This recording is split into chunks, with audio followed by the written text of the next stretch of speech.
In 1961, every resident of the most remote inhabited island on Earth was evacuated after a volcano erupted beside their only settlement.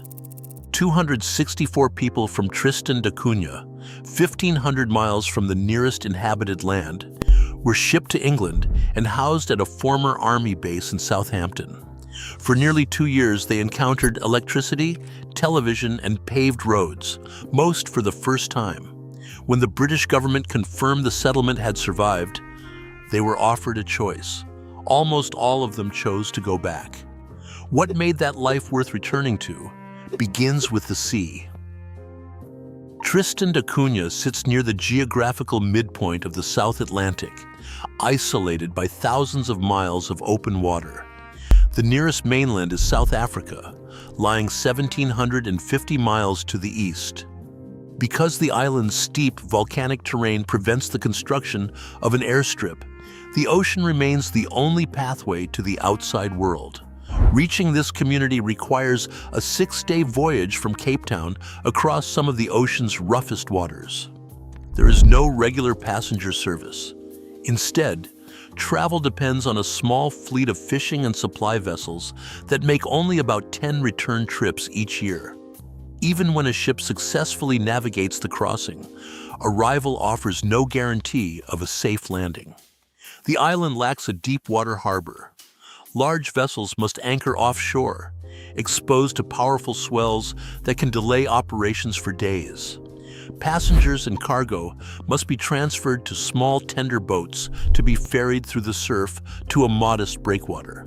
This constant unpredictability means every piece of mail, every medical supply, and every grain of food requires months of deliberate planning before it ever leaves port.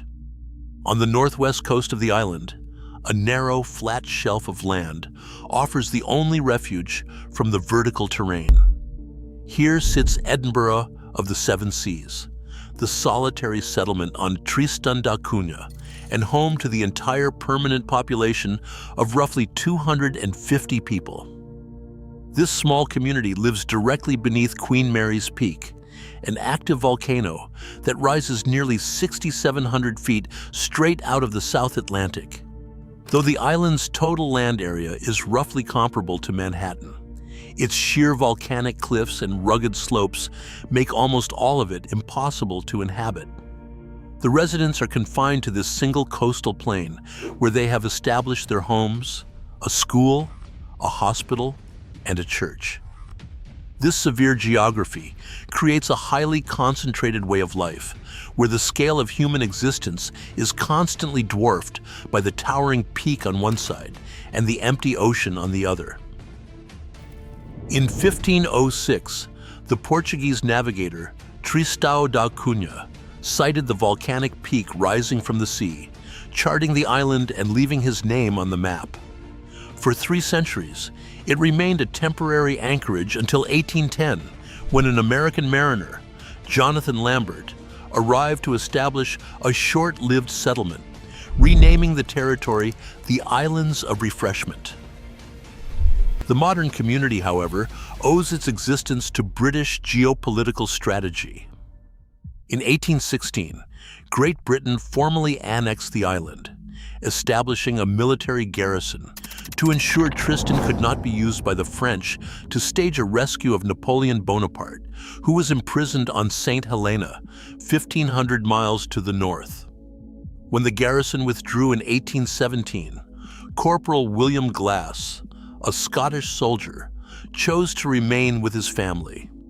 Glass became the founder of the civilian settlement, establishing a cooperative charter based on equality, shared labor, and common ownership, principles that ensured the small community's survival in complete isolation. Over the next century, the permanent population grew from about 15 original settlers, including whalers, shipwrecked sailors, and women from St. Helena, whose lineages established the community's genetic heritage. Today, the entire native population carries just 8 family names: Glass, Swain, Rogers, Green, Hagen, Repetto, Lavarello, and Patterson. This ancestral continuity defines the physical division of the land. Fields are managed through inherited potato farming units, an informal yet strictly observed system that divides the coastal plain into walled garden plots, located just west of Edinburgh of the Seven Seas.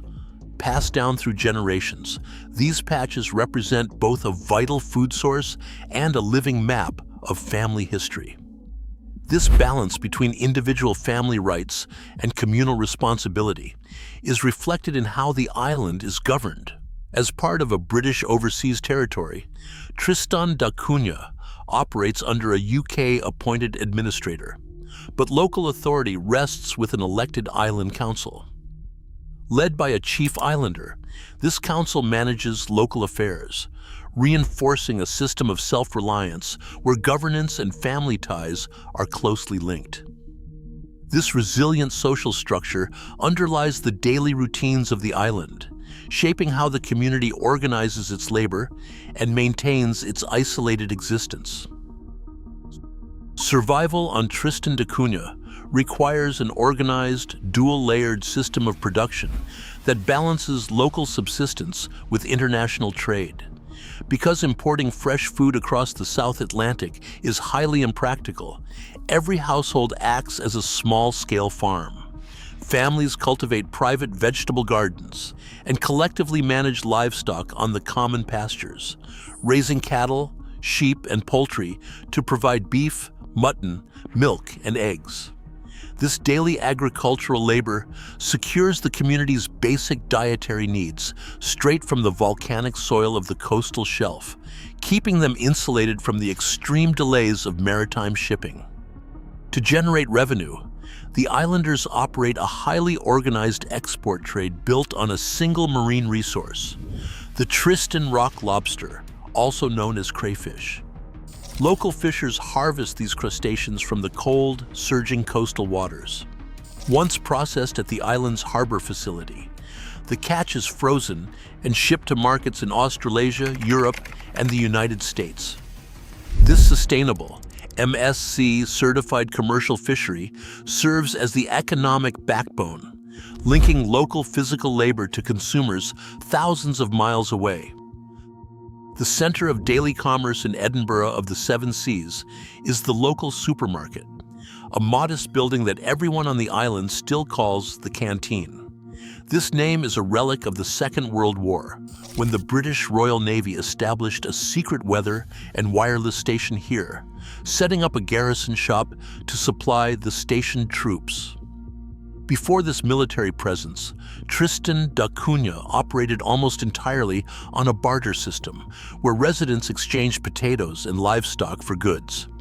That changed in 1942, when the naval station began paying local workers cash wages in British pounds, introducing the island's first true cash economy and establishing the canteen as a civilian store.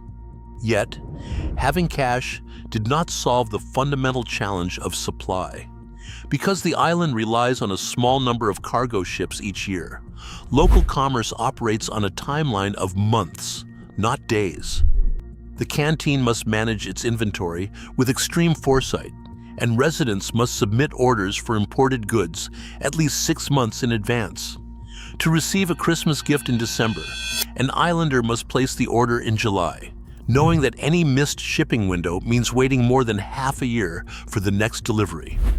On November 5th, 2025, the island took a modern financial step by installing its first Visa and MasterCard terminals, allowing contactless and PIN transactions at the canteen and the local gift shops. But while digital screens now sit on the counters, they do not change the physical reality of the South Atlantic. A card payment clears in seconds, but the actual cargo still takes 6 days to cross the ocean from Cape Town. In August 1961, the earth beneath Edinburgh of the Seven Seas began to shake. Over 2 months, a series of localized earthquakes grew more frequent, disturbing the quiet routine of the settlement. By early October, a fissure opened behind the island's lighthouse, releasing sulfurous gas and building a distinct mound of earth. Then, on October 10, 1961, the ground fractured completely. A new volcanic cone breached the surface just 300 yards east of the village. Within days, this dome of molten rock rose to a height of 300 feet.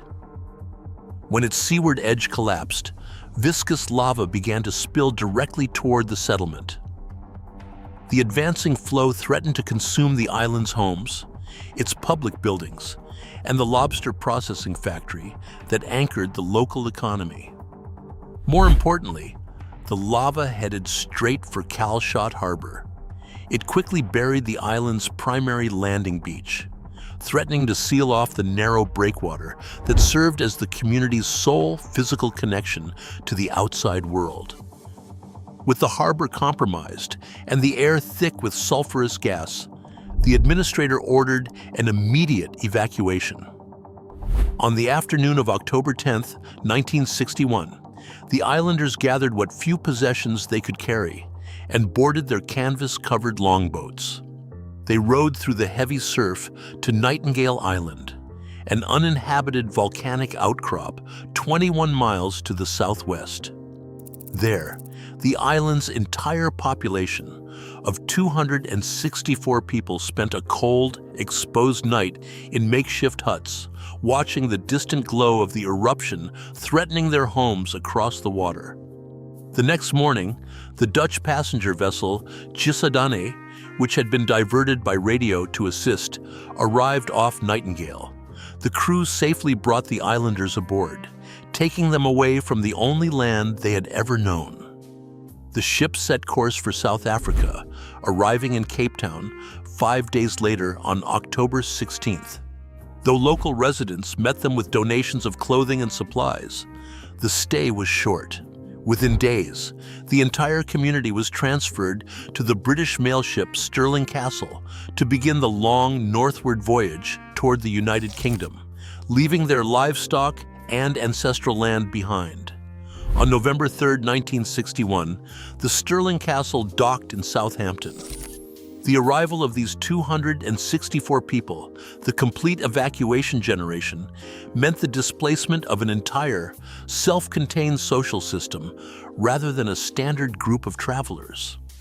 They had traveled nearly 7,000 miles from an isolated subsistence life straight into the unfamiliar reality of an industrialized nation. The British government moved the families to Calshot, a former Royal Air Force flying boat base near Southampton, to provide temporary shelter. Here, in wooden wartime barracks, the community was kept together, refusing to be separated. They established their own domestic routines within the old military compound, living as refugees for nearly 2 years. As the damp winter of 1961 set in, they faced freezing temperatures and the constant, overwhelming noise of modern English life, waiting for scientific surveys to decide if their volcanic home would ever be habitable again. For the 264 Tristanians at Calshot, the United Kingdom presented an immediate sensory shock. Men and women who had spent their lives on a quiet volcanic plain now walked paved streets, boarded public buses, and shopped in bustling retail stores. They encountered domestic electricity, television broadcasts, and industrial wage labor for the first time. Archival records and personal statements from the period reveal a clear division in how this transition was experienced. Some younger islanders adapted quickly, finding steady employment in British factories and enjoying the accessibility of modern goods. A few formed romantic relationships and married English citizens, finding a future within a larger, more connected society. But for many, the material conveniences of Britain did not resolve the disruption of their social structures. In England, they lived as wage earners in an economic system that prioritized individual competition over shared survival. On Tristan, life was anchored by the family potato patches, where labor was cooperative and land was an inherited birthright rather than a commodity. The islanders missed the specific rhythm of their seasonal work, the physical division of labor between the ocean and the land, and the collective harvesting of the potato plots. The anonymity of suburban England contrasted sharply with the intimate relationships of Edinburgh of the Seven Seas, where every face was familiar and every family was linked by generations of mutual reliance. In late 1962, the scientific assessment shifted. A Royal Society expedition to Tristan da Cunha confirmed that the volcanic activity had subsided. The new lava dome had solidified, and the village remained largely undamaged. A survey of the physical infrastructure showed that the houses were intact, and the pastures were viable for resettlement. The British government, which had initially assumed the island would remain permanently abandoned, organized a formal assessment of the community's wishes. In December 1962, the islanders held a secret ballot to decide their future. The results were overwhelming. Out of those eligible to vote, 148 chose to return to the South Atlantic, while only 5 voted to remain in the United Kingdom. Although a small minority, consisting of individuals who had secured long-term employment, married locally, or sought further education, ultimately chose to stay in Britain, the consensus of the community was absolute. Those who stayed established the first permanent Tristanian diaspora in the United Kingdom, preserving ties with their families across the ocean. The return began in stages. In April 1963, an advance party of 51 islanders sailed from Tilbury on the Royal Mail ship Amazon to inspect the houses, clear the overgrown plots, and assess the surviving livestock, which had run wild on the slopes of Queen Mary's Peak. 6 months later, on October 24, 1963, the main body of 198 islanders boarded the Danish ferry Bornholm in Southampton. They arrived back at Edinburgh of the Seven Seas on November 10th, completing a 2-year period of displacement. This collective decision to return to the world's most isolated island was not a romantic rejection of modern life, but a logical choice based on concrete social and economic values. The Tristanians chose a life of physical work, unpredictable shipping, and geographic vulnerability because it offered direct self-determination, local self-government through their island council, and a guaranteed place within a closely knit family network. In England, they were refugees living under a complex bureaucracy. On Tristan, they returned to their role as active partners in their own community, regaining control over their land, their labor, and their shared future. This ancestral continuity has made Tristan da Cunha one of the most closely studied genetically isolated populations on Earth. Researchers examining the community's health have identified an unusually high prevalence of asthma, affecting up to 40% of the residents. Scientific studies attribute this to inherited susceptibility, driven by founder effects and specific genetic markers, including variation at the DENND1B gene. This medical research is conducted strictly at the population level, prioritizing informed consent and individual privacy. Over the last decade, selective technological developments have been introduced to the island. A solar energy system now supplements the diesel generators, providing a renewable source of electricity. In the early 2020s, satellite broadband terminals brought reliable internet access to Edinburgh of the Seven Seas, establishing instant communication with the outside world. But while digital screens and instant communication alter daily options, they cannot change the physical geography of the South Atlantic. A card payment clears instantly, and a satellite signal travels in milliseconds. Yet the actual cargo must still wait for the next scheduled ship. The community remains entirely dependent on maritime access, facing the same 6-day sea crossing, unpredictable weather, and rigorous logistical planning that have shaped life on this volcanic plain for generations. Today, Tristan da Cunha remains a testament to a quiet truth.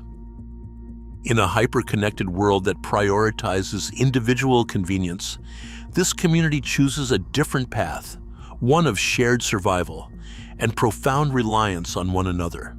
Their isolation is not a geographic prison, but a sanctuary of self-determination. Thanks for watching. Share your thoughts on this extraordinary community in the comments below.